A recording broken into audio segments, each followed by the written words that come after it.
ونشهد أن لا إله إلا الله وحده لا شريك له ونشهد أن سيدنا وسندنا وحبيبنا وشفيعنا ومولانا محمدا عبده ورسوله. أعوذ بالله من الشيطان الرجيم. بسم الله الرحمن الرحيم. إنا نحن نزلنا الذكر وإنا له لحافظون. صدق الله العظيم. يا صاحب الجمال ويا سيد البشر، يا صاحب الجمال ويا سيد البشر، من وجهك المنير لقد نور القمر، لا يمكن الثناء كما كان حقه بعد از خدا بزرگ توی قصہ مختصر. تمنا ہے کہ اس دنیا میں کوئی کام کر جائیں، تمنا ہے کہ اس دنیا میں کوئی کام کر جائیں، اگر ہو سکے تو خدمت اسلام کر جائیں. کیا فردوسی مرحوم نے ایران کو زندہ، خدا توفیق دے تو ہم کریں ایمان کو زندہ. معزز حاضرین، اسٹیج پر رونق افروز نہایت ہی معزز، موقر اور محترم علماء کرام، دانشوران عظام، بزرگوں اور دینی بھائیوں، پردہ نشین مائیں اور بہنوں، مدرسہ اسلامیہ قاسمیہ کا یہ عظیم الشان جلسہ دستار بندی میں ہم اور آپ تشریف رکھتے ہیں. اللہ تعالی ہمارے اور آپ سب کی اس حاضری کو قبول فرمائے، اور اللہ تعالی اس اجلاس کو بامقصد اور نتیجہ خیز بنائے.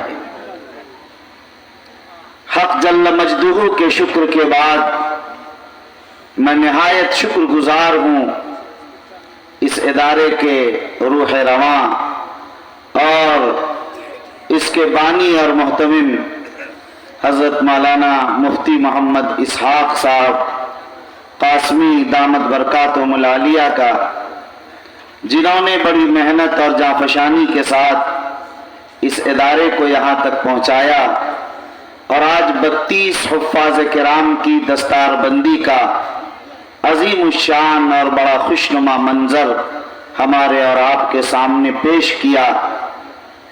دعا کریں کہ اللہ تعالی اس ادارے کو نظر بد سے بچا کر اس کی ترقیات کے فیصلے فرمائیں. ابھی آپ حضرات کو جیسا کہ معلوم ہے کہ 11 بجے سے پہلے یہ اجلاس دعا کے ساتھ ختم ہو جانا ہے، اس لیے کہ نماز عشاء نہیں ہوئی ہے. انشاءاللہ وقت پر یہ پروگرام پورا ہو جائے گا، جیسا کہ وقت پر پورا ہوتا چلا آ رہا ہے.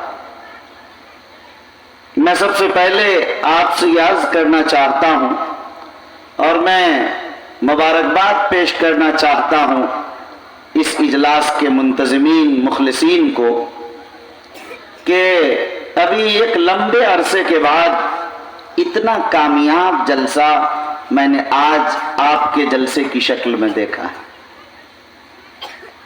ابھی کل میں سہرسہ میں تھا رات، تو بدنظمی کی صورت یہ تھی کہ وہ 12 بجے ختم ہونے والا پروگرام رات کے 4 بجے، صبح کے 4 بجے ختم ہوا۔ کسی کو نہیں معلوم کہ کس کی ترتیب کیا ہے، کس کا عنوان کیا ہے، کس کا وقت کیا ہے۔